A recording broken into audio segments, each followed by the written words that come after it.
So we say if MySQL num rows of query that we've run, so query run, equals 0, then we need to return true.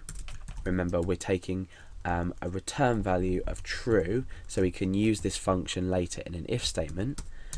Else, if MySQL num rows query run equals 1, return, in fact I've got this the wrong way around, so if it does equal 0, return false. If it equals 1, return true. So if we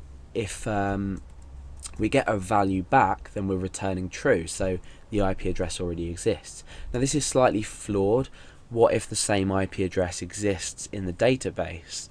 Now we could say is greater than or equal to 1, which would be better. We don't need to do this because our processing later on in the program is going to allow us to only add the IP address if it already exists or if it doesn't exist.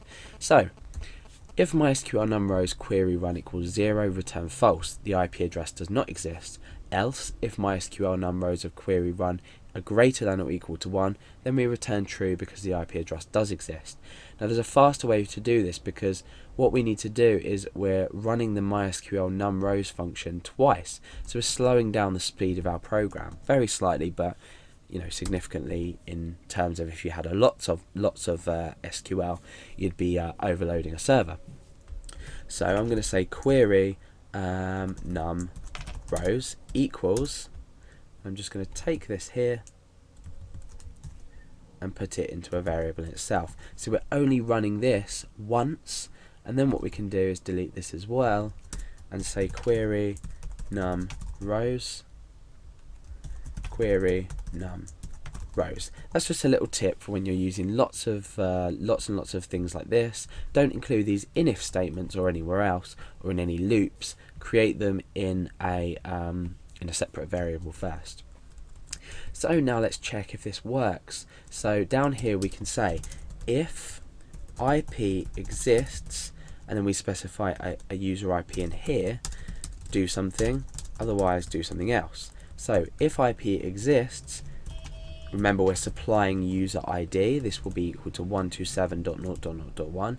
If it exists, echo exists, otherwise echo doesn't exist.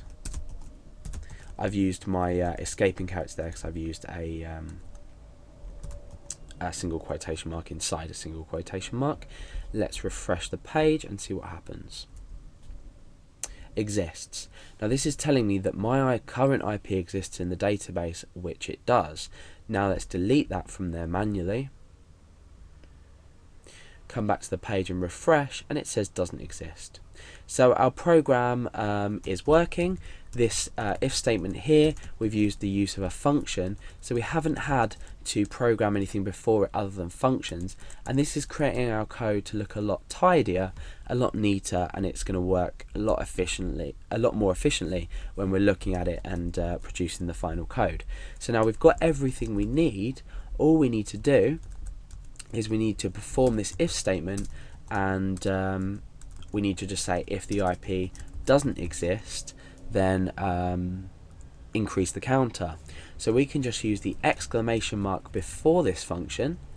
If IP doesn't exist, we can just echo out this will now add count plus 1. So now what we can say is refresh. This will now add count plus 1 because our IP address is not in the table. So obviously we're not going to be echoing this out, that's just to represent what's going to happen. So our IP address doesn't exist. What do we need to do? We need to add the IP address and update the count. So all we simply do is update count and add IP. Or is it IP add? Yeah.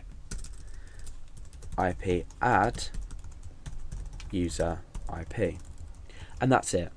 This line has incorporated our this piece of code rather, has incorporated our 3 functions, and it's put them, it's first of all made a check using a function, Then it's updated the count using a function, and then it's added our IP address. So now let's check if this works.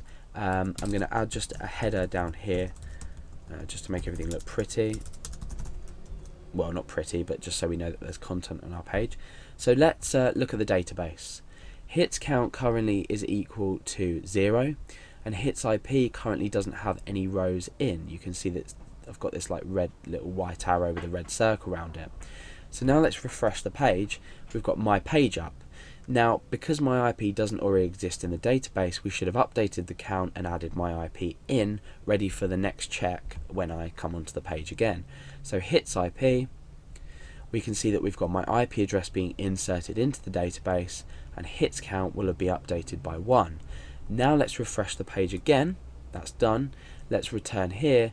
Hits count is still equal to 1, and my IP address is already in the database.